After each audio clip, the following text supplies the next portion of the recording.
자, 이번에는 주식 투자의 아이디어를 우리 일상에서 찾아보는 순서죠. 찾아라 투자 아이디어 들어가 보겠습니다. 자, 그럼 전문가님, 오늘은 어떤 아이디어를 말씀해 주실까요? 제가 얼마 전에 이제 예전 배우가 이제 주연한 영화를 봤어요. 문화의 날이라고 해서. 어떤 영화요? 인디아나 존스인데 그 예전 배우죠. 그 해리슨 아저씨. 네. 근데 그걸 보다 보니까 맨날 똑같더라고요. 네. 그걸 보다 보니까 이제 옛날 생각이 나고 네. 예전에 그 아저씨가 그 활동할 때 영화가 생각나는 거예요. 네. 혹시 로키 아세요? 로키? 로키 알죠. 네.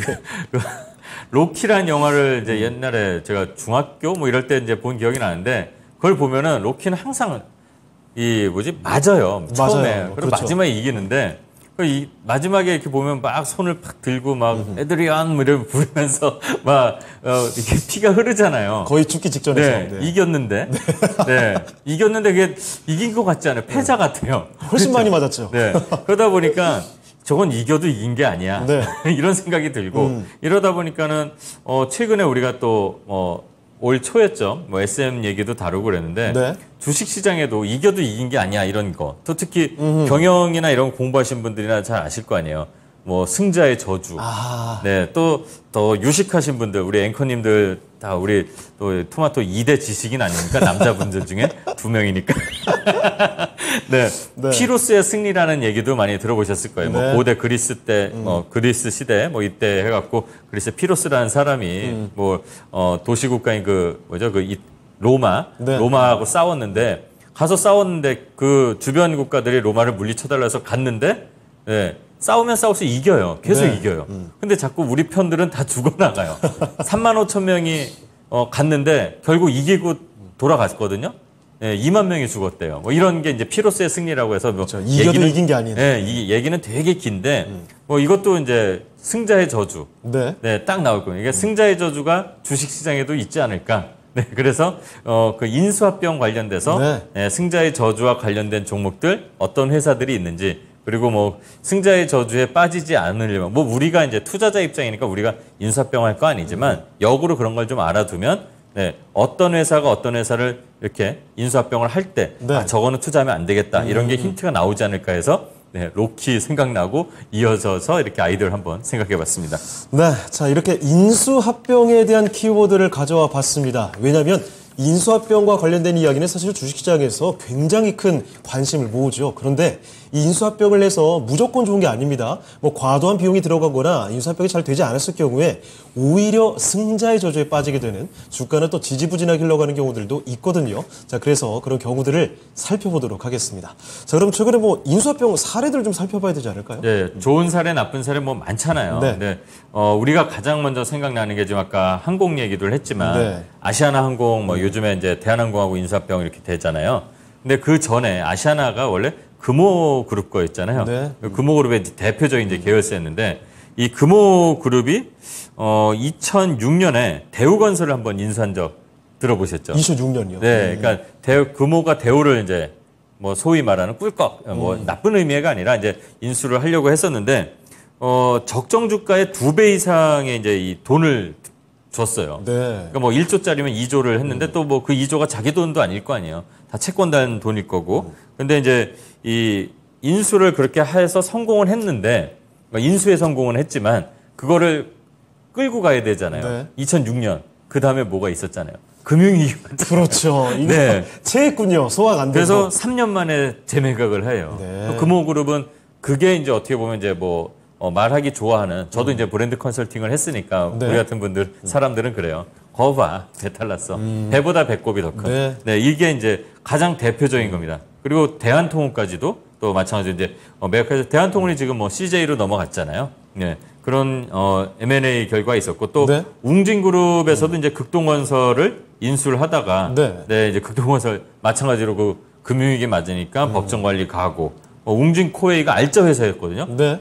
계속 캐시카우잖아요. 네, 계속 돈이 나오는 거니까 웅진코웨이까지 매각을 하게 되고, 네, 웅진케미칼도 매각을 하게 되고, 네, 이런 일들이 있었고 또 네. 동부그룹도 마찬가지입니다. 안암반도체 그 인수했다가 자회사 매각 추진까지 가고 네. 뭐 이렇게 됐고 또 하이마트가 유진그룹에서 이제 인수를 했는데 또 나중에 결국은 자산을 매각하는 사태까지 갔고 이랜드도 마찬가지예요. 이랜드 그룹도 홈에버라고 혹시 홈플러스 기억하시죠? 네네. 네, 이제 까르푸랑 뭐 이런 걸 다 오랜만에 들어오네요.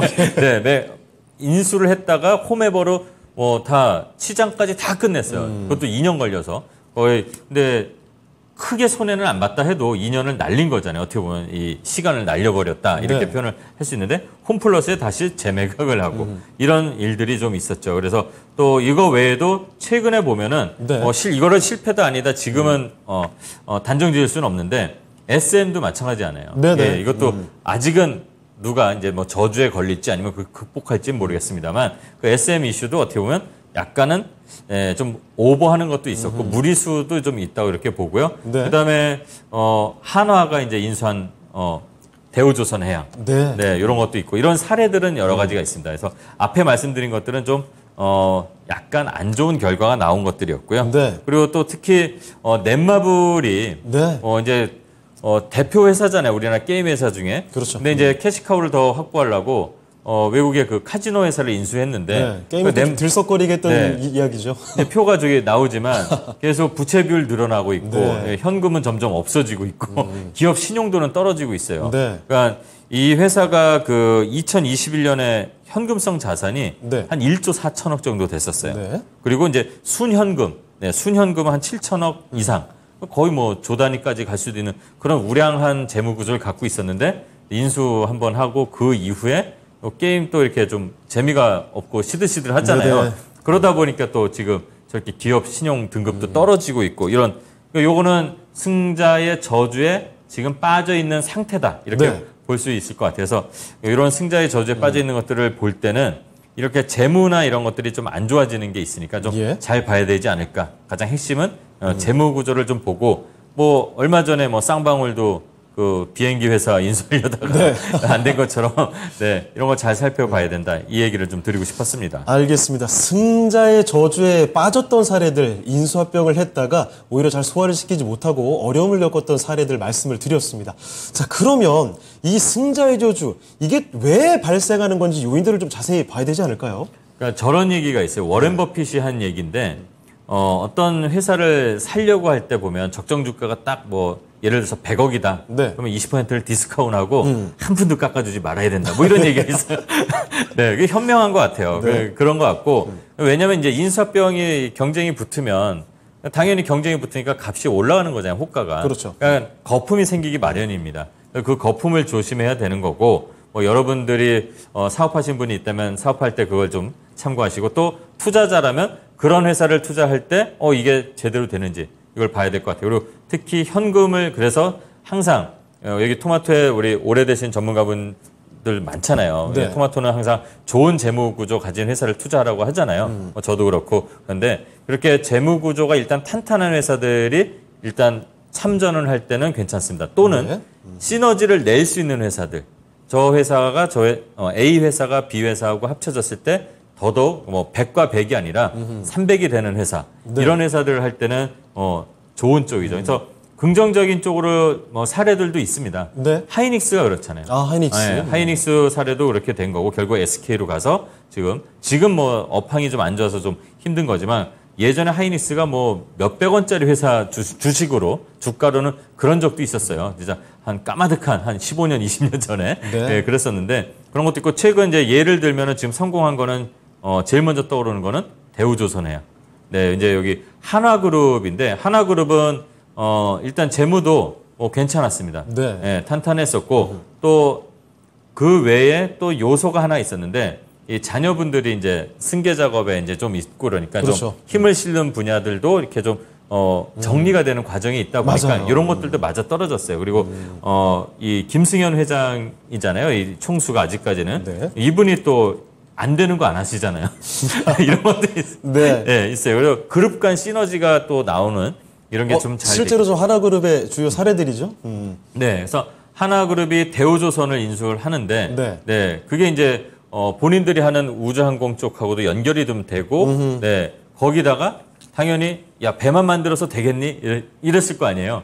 그러니까 엔진 만드는 HSD 엔진까지 인수를 했습니다. 네. 그래서 뭐 이거는 제가 뭐 말로 말씀을 계속 드리는 것보다 주가가 일단은 이거는 바로 답이 되겠죠. 네. 네. 제가 남동생한테 예전에 형, 한 2, 3년 묻어둘 주식 뭐 있어? 이럴 때 대우조선해양을 했는데. 아, 그렇습니까? 네, 2만 원도 안 될 때. 예. 네, 2배 올라갔어요. 물론 중간에 이런 럭키한 일이 발생도 됐지만 어쨌든 이게 긍정적인 시너지가 된다고 됐고 또 운도 필요하다고 저는 봅니다. 네. 마침 슈퍼사이클이 도래한다. 아하. 근데 이것까지도 다 보시고 판단을 했겠죠. 물론 회장님 혼자 한 건 아니겠죠. 그 밑에 이제 아주 명석한 분들이 컨설팅을 해서 이걸 했겠죠. 그래서 이런 것. 그 다음에 당연히 HASD 엔진까지도 한번 예. 주가를 보면 답이 나오지 않을까요? 네. 그냥 뭐 말해 뭐해 이거잖아요. 네. 그러니까 성공적인 사례로 가는 경우도 이렇게 있다. 그러니까 그거는 당연히 내가 욕심을 덜 내는 거 우리 주식 매매할 때 하고 똑같은 네. 것 같아요. 네. 배보다 배꼽이 큰 그런 무리한 거를 안 하고 그다음에 이제 시너지를 잘 낼 수 있는 그런 관계된 회사들이 있다면 네. 오히려 더 좋다. 이렇게 보시는 게 좋을 것 같습니다. 네. 자, 앞서 뭐 다 설명을 자세히 해주셨는데 한 번만 더 정리를 해보도록 하겠습니다. 승자의 저주에 빠지지 않는 회사를 잘 고르기 위해서 우리 투자자분들이 어떤 점을 잘 들여봐야 되는지 다시 한번 여쭙도록 할게요. 주주 투자자분들이 승자의 저주에 빠지는 회사 안 고르려면 어떤 것들 요인 체크를 해야 될까요? 일단은 방만한 기업을 하는 회사는 저는 네. 아니라고 봅니다. 방만한 그리고 이제 아까도 말씀드렸지만 재무 건전성. 재무 건전성. 네. 그리고 꼭 보셔야 되고요. 정말 생뚱맞은 회사를 하는 특별한 경우 아니면은 저는 없다고 보거든요. 그러니까 실제 사례로들도 그렇게 나왔고. 네. 그래서 연관된 것들. 예를 들어서 하림이 뭐 네. 어딘가 이제 뭐 신사업을 투자를 하던 아니면 신사업하던 작은 스타트업을 인수할 때 보면 뭐 예를 들어서 닭고기를 만드는데 왜 강아지밥 만드는 데를 하지? 또는 네. 왜 강아지 또는 고양이 하는 그 회사를 인수하지? 연관이 되잖아요. 그래도 요즘에 이제 반려견 뭐 반려동물들도 그런 닭고기 사람이 먹는 걸 네. 먹으니까 이게 시너지는 나오거든요. 이런 것들이 연결이 되는 거, 확장성까지 해서 기존 사업과 함께. 이게 되는 회사들을 고르는 게 제일 좋다. 간단하게 말씀드리면 뭐 이렇게 그리고 쉽게 표현을 하자면 네. 배보다 배꼽 이거는 큰 거를 하는 거는 조심해야 된다. 우리가 아니어도 내가 투자하는 회사가 그렇게 무리하게 한다면 좀 조심해야 된다. 이렇게 생각을 합니다. 네. 자, 이렇게 해서 주식시장에서 참 자주 나오는 이야기죠. 인수합병과 관련해서 혹시나 승자의 저주에 빠지진 않을지 여러분 스스로 체크할 수 있을 만한 요인까지도 참고를 해보시면 좋겠습니다.